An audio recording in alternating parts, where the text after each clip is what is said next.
Good evening. 19 अगस्त है और हम लोग क्या चीज़ कर रहे हैं, द कॉन्स्टिट्यूशन पढ़ेंगे इंडिया का। द कॉन्स्टिट्यूशन पढ़ने के पहले हम लोगों को इसमें क्या चीज़ है, पहले तो सबसे बेस्ट बुक सिविक्स का पढ़ने के लिए लक्ष्मीकांत की आती है। ठीक है, एम लक्ष्मीकांत की एक बुक है जो सबसे बेस्ट है यूपीएससी बीपीएससी किसी भी चीज़ के लिए। लेकिन बहुत ज़्यादा डिटेल में अगर आपको नहीं जाना नॉर्मल एसएससी वगैरह जॉब के लिए, तो लूसेंट का या फिर स्पार्क का या मनोरमा का ईयर बुक आता है, वो उतना ही ना, उससे ज़्यादा चाहिए नहीं। हम लोग देखें था कॉन्स्टिट्यूशन को, एक्चुअली इसमें बहुत सारे पार्ट्स हम लोगों को देखने हैं, बट बेसिक अगर सिर्फ कॉन्स्टिट्यूशन को ही देखा जाए तो हम लोग देखते हैं ये क्या चीज़ है, 4 पार्ट्स में डिवाइड है। 4 पार्ट्स क्या चीज़ है? फर्स्ट हमारा द प्रीएम्बल, हिंदी में इसे हम लोग क्या बोलते हैं, प्रस्तावना। सिंपली आप कोई बुक ओपन करते हो तो उसमें एक्नॉलेजमेंट दिखता होगा, उसमें एक्नॉलेजमेंट दिखता होगा फर्स्ट पेज पे क्या बताता है, वही है एक तरह से क्या चीज़, प्रीएम्बल। संविधान का भी फर्स्ट पेज जो है वो प्रीएम्बल। सेकंड में है द आर्टिकल्स, इसको हम लोग बोलते हैं अनुसूचियां। जिस समय कॉन्स्टिट्यूशन हमारा बना था तब 22 पार्ट्स था और टोटल 395 आर्टिकल्स थे। अभी के टाइम में देखें ये 25 पार्ट्स है और साथ में 448 आर्टिकल्स के अराउंड है। ठीक है, हम लोग का कॉन्स्टिट्यूशन वर्ल्ड का सेकंड सबसे लॉन्गेस्ट कॉन्स्टिट्यूशन। फर्स्ट है एक अलाबामा स्टेट है। अगर आप अमेरिका के बारे में जानें तो वहाँ पे क्या होता है, 2 तरह का सिटीजनशिप मिलता है, एक स्टेट का और एक क्या चीज़, कंट्री का। जबकि इंडिया में क्या चीज़, सिंगल सिटीजनशिप है। आप अगर इंडिया में है, चाहे आप बिहार में हो, झारखंड में हो, आपका एक ही यूआईडी बनता है, वही पूरे कंट्री में वैलिड है। जबकि अमेरिका में ऐसा नहीं है, वहाँ पे स्टेट का अलग बनता है और कंट्री का क्या होगा, अलग बनेगा। तो एक स्टेट है उसमें अलाबामा यूएसए में, उसमें क्या चीज़ है, उसका कॉन्स्टिट्यूशन पूरे वर्ल्ड का सबसे लंबा है।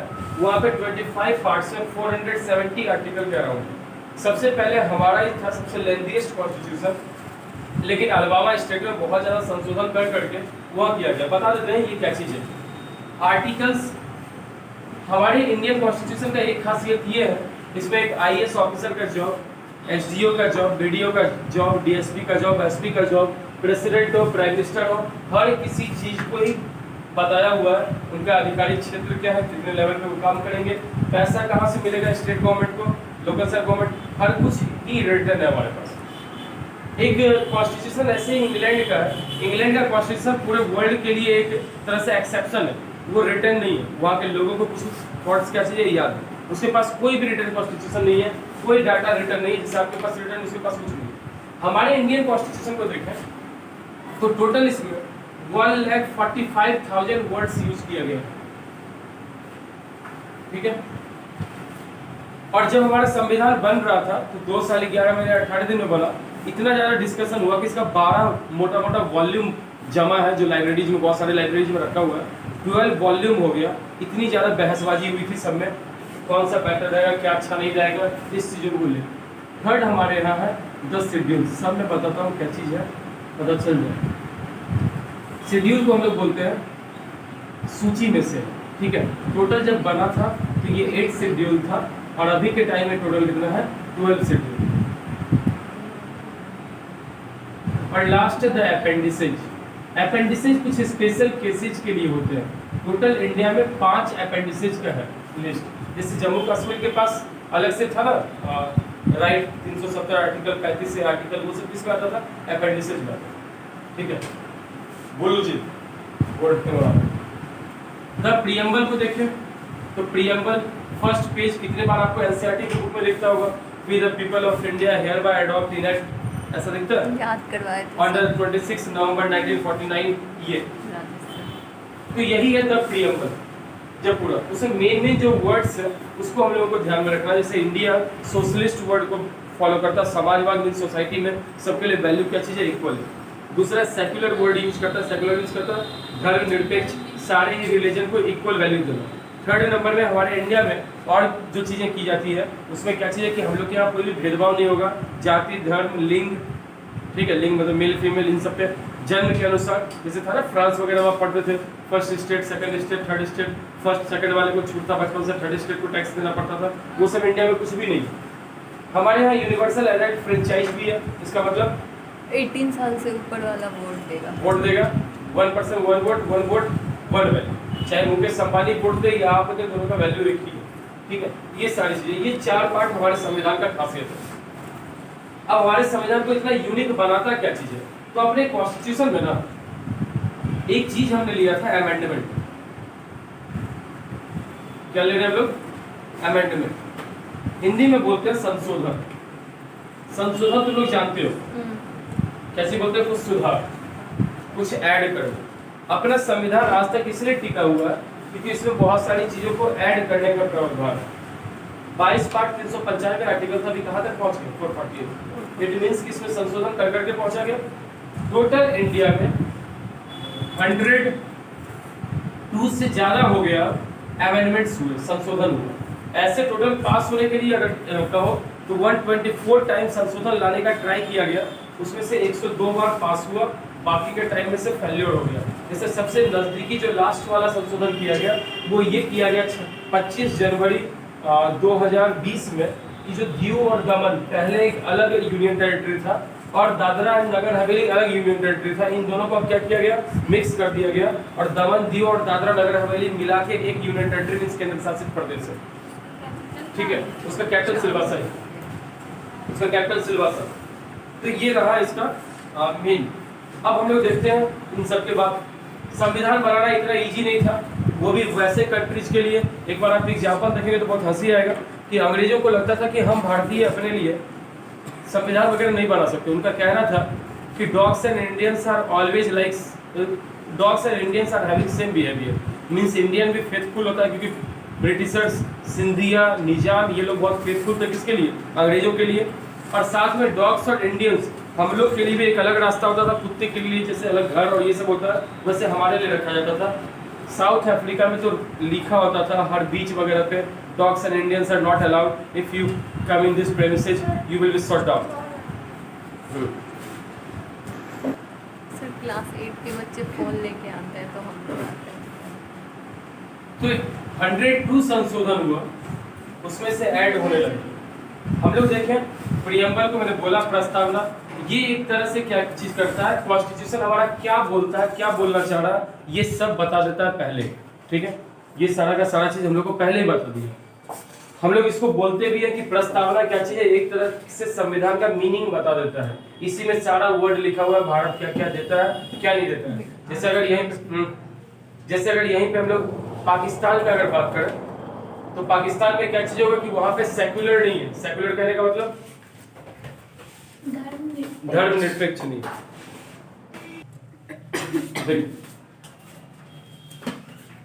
तो ये मीनिंग बता देता है हमारा क्या चीज, कॉन्स्टिट्यूशन। सारा अर्थ इससे। आर्टिकल्स को मैंने क्या बोला, अरे सोचिए, जैसे एक स्कूल में अगर हम लोग देखें तो बहुत सारे बच्चे होते हैं, हर एज के अलग अलग हैं। हम लोग क्या काम करते हैं, सबको एक ही सेक्शन में डाल देते हैं?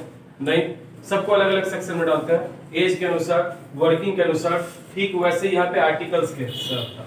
जैसे आर्टिकल नंबर 1 से लेके 4 तक सारा का सारा हमें क्या बताता था, इंडियन टेरिटरी के बारे में, भारतीय क्षेत्र कितना है, नॉर्थ साउथ कोस्टल एरियाज कितने, इन सब के बारे में बताता था। इसलिए हमने इसको बोल दिया पार्ट 1, और इसी को हमने क्या लिख दिया कि 1 से 4 आर्टिकल किसके बारे में बताता है, इंडियन टेरिटरी। ये 1 2 3 4 चारों इसी के बारे में बताता है।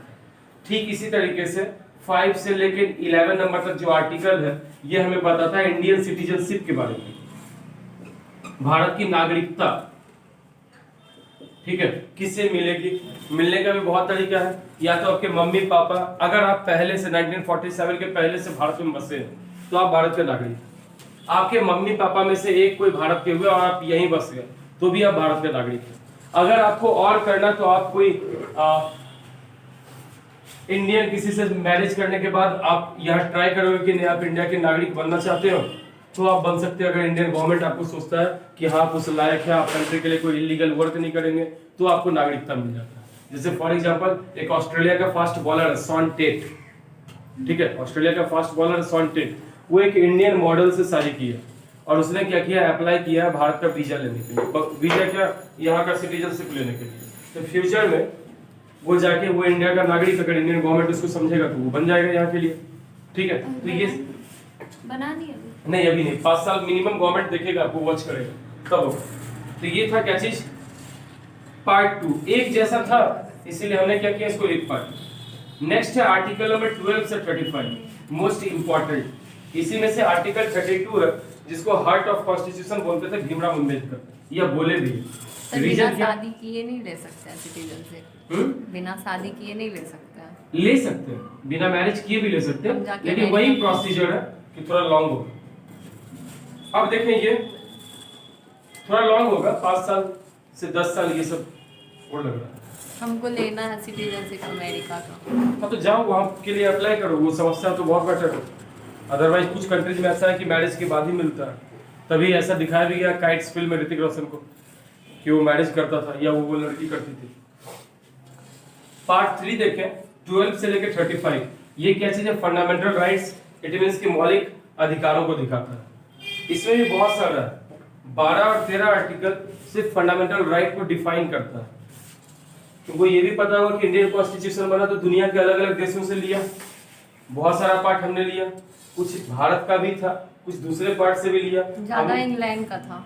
हाँ कुछ इंग्लैंड का और अमेरिका, मेजर पार्ट इंग्लैंड और अमेरिकन, हम दोनों का मिक्सअप है हम लोगों के पास। क्योंकि इंग्लैंड में सबसे जो सुप्रीम हेड होता है वो होती है क्वीन, और अपने यहाँ इंडिया में क्या चीज़ है, प्रेसिडेंट। अमेरिका में हेड होता था पर प्रेसिडेंट, वाइस प्रेसिडेंट, ये सब। ऐसे एग्जाम्पल है, ऐसे मैं लिखवाऊंगा एक दिन। तो इमरजेंसी का अगर राइट्स हम लोग देखें तो इमरजेंसी कहाँ से लिया गया, जर्मनी का वाइमर रिपब्लिक। जर्मनी का वाइमर रिपब्लिक शायद 9th में तुमने पढ़ा होगा, जब जर्मन रिवॉल्यूशन था तो वहां पे एक जगह था वाइमर रिपब्लिक। वाइमर वो था कि जब हिटलर के पहले जो गवर्नमेंट बनी थी, 12 साल में 20 बार वो गवर्नमेंट चेंज हुई थी, फर्स्ट वर्ल्ड वॉर के बाद और हिटलर के पहले, उसी को बोल रहे थे वाइमर रिपब्लिक। ठीक है, नेक्स्ट नंबर, तो वहां से इमरजेंसी लिया गया। ये जो अमेंडमेंट संशोधन वाला है ये साउथ अफ्रीका से लिया गया, जो कि साउथ अफ्रीका एक बार आजाद नहीं हुआ समझो, पहले वो आजाद हुआ, फिर गोरे काले में लड़ा, उसके बाद जाके फिर उसका 1992 के बाद एक्चुअल कॉन्स्टिट्यूशन आया। पार्ट 4 36 से लेके 51 अब ये क्या चीज है, 36 से 51 में ये है directive principles of state policy. सरकार को क्या क्या काम करना है, किन सिद्धांतों पे करना है, कौन सा डेवलपमेंट वर्क है, किनके लिए बेनिफिशियल है, वो सब 36 से 51 है। इसी में 40 नंबर के बीच में आता है पंचायत, नगर पालिका, ये सब 39 से या 40 तक में ये नगर पालिका और पंचायत सब आता है। ठीक है, डेवलपमेंट के लिए ना पंचायत नगर पालिका सब।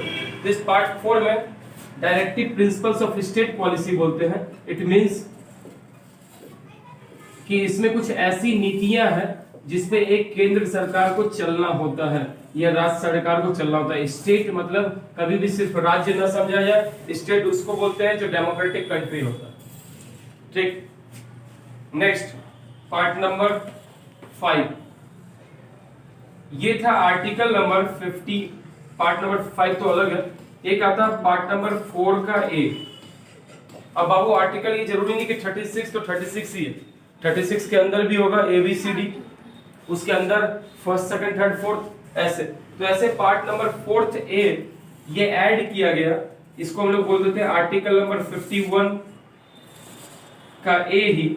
यहाँ पे क्या चीज है, इसमें आता है फंडामेंटल ड्यूटीज, आदमी का क्या चीज, मौलिक कर्तव्य है। आपका भी कुछ कर्तव्य बनता है कंट्री के अगेंस्ट। अगर अभी चाइना से अटैक हो और अगर भगवान न करे ऐसा हो कि कहीं हमारे पास सैनिक कम हो जाए, तो वैसे केसेस में हमें अपने कंट्री को डिफेंड करना है। अटल जी का एक बहुत अच्छा स्टेटमेंट था, जब वो सरकार अपनी गिरा रहे थे, 13 दिन में ही उनकी सरकार गिर गई थी। ठीक, अटल जी तब उनका कहना था, 2 वर्ड उनका बहुत बेटर था। उनका कहना था बीजेपी एक कुकुरमुत्ते, चुनाव के टाइम कुकुरमुत्ते की तरह की पार्टी नहीं है जो आज बनी और कल खत्म हो जाए। हमने संघर्ष किया है, हम घर घर गए हैं, लोगों से मिले हैं, हमने अपनी छाप छोड़ी है, और ये मैं आपको आश्वासन देता हूँ कि अगले 20 साल आने वाले जो है इसमें हमारी पार्टी बहुत ही अच्छा काम करेगी। और आप जान के देख लीजिए, 1998 में अटल जी का ये स्टेटमेंट था, और 2014 आते आते कांग्रेस का सुपड़ा साफ होने लग गया। दूसरा उनका सबसे जो इम्पोर्टेंट पार्ट, सुपड़ा मतलब पूरा क्लीन चिट, धीरे धीरे सफाई होने लगा। सेकंड जो सबसे इंपॉर्टेंट चीज जो उनका कहना था अटल जी का, वो था सरकारें आएंगी सरकारें जाएंगी, लोग आएंगे लोग जाएंगे, मगर ये देश है, ये देश वैसे ही रहना चाहिए जैसे कि अभी खड़ा है, ये अडिग हमेशा स्वतंत्र लोगों को अधिकार देता है, ये जरूरी है। अटल जी भी चले गए, कंट्री चल रहा है। सरकार आए सरकार जाए, लोग आए लोग जाए, साम्राज्य आए साम्राज्य जाए, इसे गए ही अपने हैं, लेकिन कंट्री हमेशा होना चाहिए, क्योंकि सबसे फर्स्ट नंबर पे आपके जॉब, आपके लाइफ, सब चीज से ज्यादा इंपॉर्टेंट कंट्री है। ठीक है, आप अपनी लाइफ सोचोगे कि नहीं अपनी लाइफ बचा ले, ज्यादा बेटर है, चाइना में क्यों लड़ने जाए अगर लड़ाई होगा तो, लेकिन आपकी वजह से हो सकता है आपके फैमिली मेंबर्स, लेडी होंगे, ये सब होंगे, कभी भी कोई कंट्री अगर जीत जाता है दूसरे जगह को तो उसको बहुत प्यार से नहीं, ये भारत ही है जो बड़े प्यार से पेश आता है। ठीक है, जैसे आपने लाहौर तक जीत के भी पाकिस्तान को फिर से दे दिया वापस। कब जीता था? 1965 में, जब लाल बहादुर शास्त्री थे, आपने जीत के उसको वापस दे दिया ताशकंद के समझौते के बाद, उसी पे वो फिल्म है ताशकंद फाइट। ठीक है, लेकिन फिर भी आप सोचो आपने दे दिया, लेकिन दूसरा कंट्री ऐसा नहीं करता है, वो एक बार जीत जाएगा तो वो आपके साथ इल ट्रीटिंग वाला बिहेव करता है, मतलब आपके साथ बहुत बुरी तरीके से पेश आता है।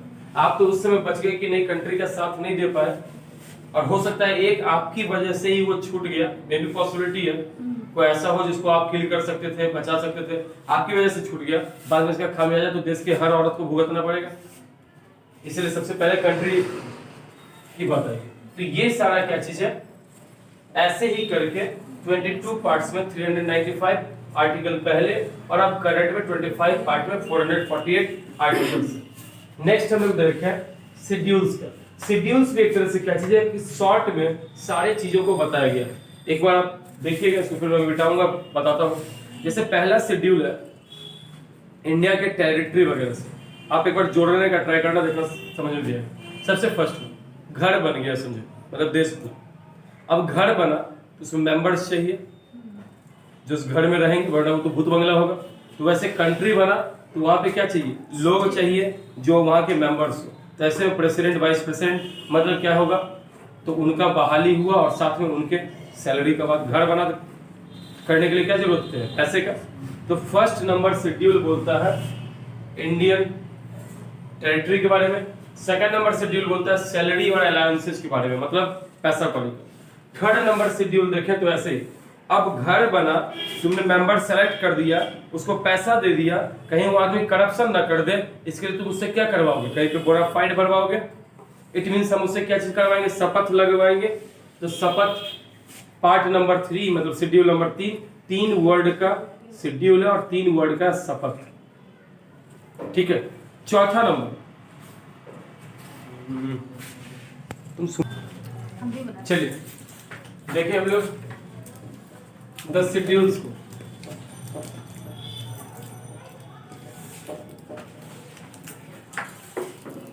द शेड्यूल्स में अगर हम लोग ऐसे करते हैं कि शेड्यूल 1 2 3 4 5 6 7 8 9 और 10 तक का मैंने लिखा।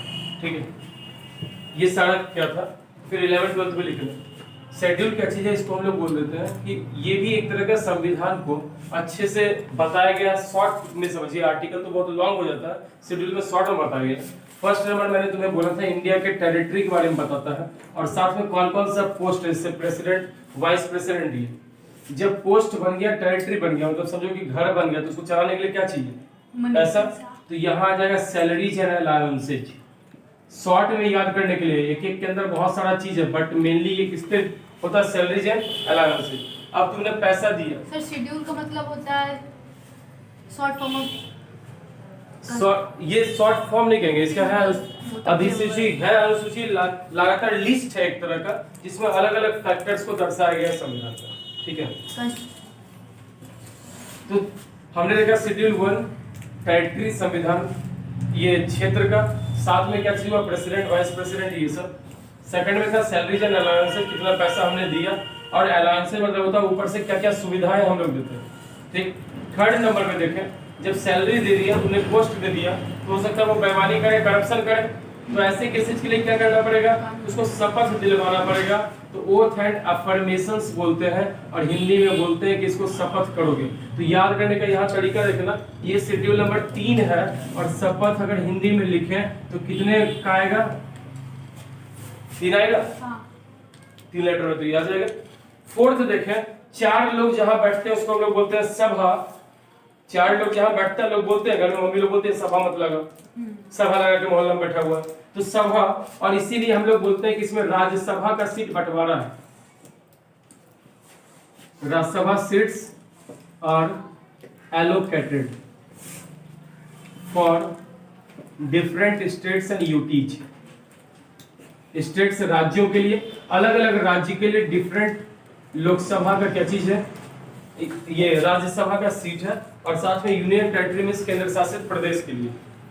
पांचवा, इस 5 को देखो तो कितना लोग 5 ऐसे लिखता है, तो ये कैसा दिखता है? एस जैसा। तो हम लोग बोल देते हैं कि जहां पे एससी एंड एसटी के लिए, एसटीज के लिए कुछ प्रोविजंस, प्रावधान, छूट, जैसे आपको पता है कि कॉन्स्टिट्यूशन में एससी के लिए 14% रिजर्वेशन है और एसटी के लिए 13% रिजर्वेशन, ओबीसी के लिए 19.5 है, जनरल में आप ईडब्ल्यूएस आ गया, इकोनॉमिकली वीकर सेक्शन, इसके लिए 10 है। सर वो ओवरऑल के लिए या सिर्फ जनरल के लिए? उसमें जनरल ही आ जाए। जनरल और ओबीसी वगैरह में भी जो 8 लाख से ज्यादा कमाई करते हैं ना, उनको जनरल ही माना जाता है। तो ये हालात रहेगा इन सब का। टोटल बोला गया था संविधान बनने के बाद 50% से ऊपर रिजर्वेशन नहीं होना चाहिए। ये 3 ऐड करके 46.5 होता है। 10% से ज्यादा ओबीसी का है। हाँ, तो ओबीसी का संख्या बहुत ज्यादा है, पॉपुलेशन ज्यादा है, सबसे ज्यादा पॉपुलेशन ओबीसी का ही है। ठीक है, हर जगह ओबीसी। फिर तो एससी और एसटी का प्रोविजन, ये एस लगता है 5 जैसा ही, तो इससे हम लोग एससी एसटी याद कर सकते हैं। अब 6 क्या चीज है? स्पेशल एरिया, जो ट्राइबल क्षेत्र है, एएमटीएम, इसके लिए प्रोविजन।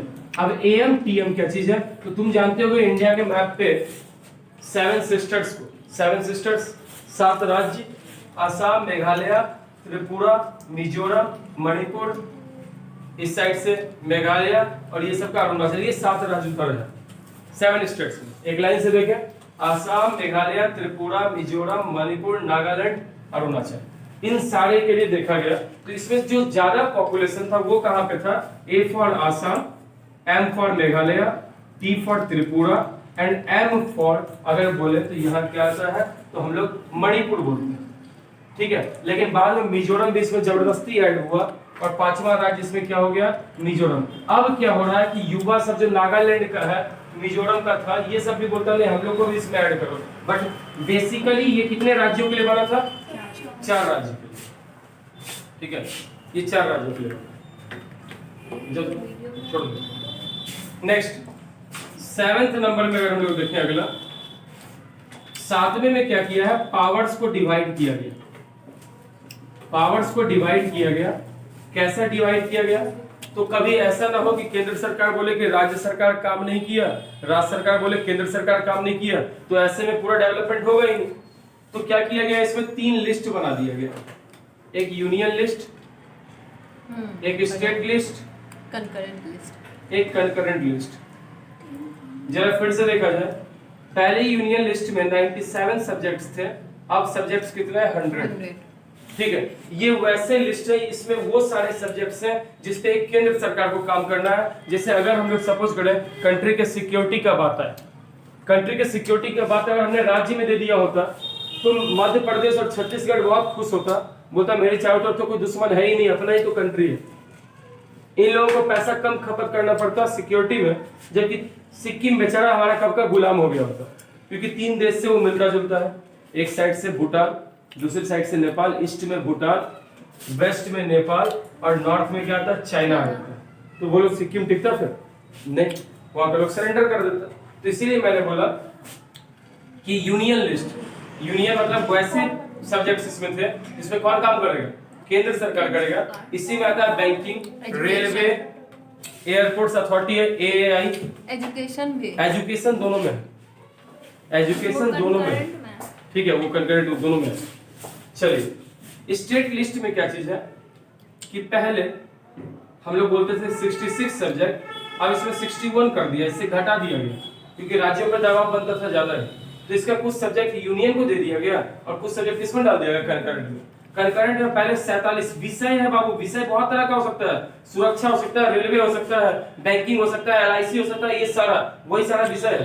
कंकरेंट देखो, जैसे यूनियन पे काम करना था केंद्र सरकार को, तो स्टेट पे काम करना था राज्य सरकार को, और कंकरेंट पे काम करना किसको, केंद्र और राज्य दोनों को। फॉर एग्जांपल इसमें आएगा एजुकेशन, हेल्थ, देन इसमें आ जाएगा तुम्हारा हेल्थ के लिए, तुम देखो हॉस्पिटल्स लोकल गवर्नमेंट भी खुलता है और केंद्र सरकार का भी एम्स वगैरह खुलता है। आईआईटी खुलते हैं वो केंद्र सरकार का है, नॉर्मल जो बीटेक का कॉलेज खुलता है वो क्या है, राज्य सरकार खुलवाना। यूनिवर्सिटीज का भी है। इसके अलावा रोड, स्टेट हाईवे भी होता है, नेशनल हाईवे भी होता है, ठीक है। तो ये हुआ सारा किसमें आएगा, कंकरेंट लिस्ट। इसके अलावा कुछ और भी पावर्स थे बाबू, एक वर्ड आता है रेसिडुअरी पावर्स, हिंदी में बोलते हैं इसको हम लोग अवशिष्ट शक्तियां। इसमें वो सारे सब्जेक्ट्स हैं, जब संविधान हमारा बना तब ये मुद्दा नहीं आया था, तब ये सब्जेक्ट प्रेजेंट नहीं थे। जैसे आजकल हम लोग क्या काम करें, टेक्नोलॉजी से क्या हम लोग गाली गलौज करते हैं, फेसबुक व्हाट्सएप इन सब पे। इंफ्रास्ट्रक्चर, तो ये आया किसमें, साइबर क्राइम। साइबर क्राइम उस जमाने में नहीं था, ठीक है, साइबर क्राइम नहीं बोलना नहीं, साइबर क्राइम उस जमाने में नहीं था, लेकिन अभी के टाइम में है। तो ये कौन से सब्जेक्ट में आएगा, रेसिडुअरी पावर में। और इस पे काम कौन करता है, तो यूनियन गवर्नमेंट करता है। ये किसके हाथ में पावर है, यूनियन गवर्नमेंट। वैसे सब्जेक्ट्स जो कॉन्स्टिट्यूशन बनाने के टाइम में नहीं था, बहुत बड़े बड़े इंस्टीट्यूशंस भी होंगे, सही बात है, तुम्हारा कहना गलत नहीं, वो उस समय नहीं था लेकिन अभी है, तो ये किस में आ जाएगा, यूनियन गवर्नमेंट। तो 7th नंबर में पावर्स को डिवाइड किया गया, यूनियन, स्टेट और कंकरेंट। 8 नंबर में लैंग्वेजेस को रखा गया, अपने कॉन्स्टिट्यूशन में टोटल 22 भाषाओं को रखा गया। कब किसको रखा गया ये बताएंगे जब इसको हटाने के बाद नेक्स्ट वीडियो। 9th नंबर अब यही रह जाता है, 9th 10th 11th 12th बाद में, क्योंकि अंधेरा होते जाता है, ठीक है। तो आज के लिए इतना, जय हिंद।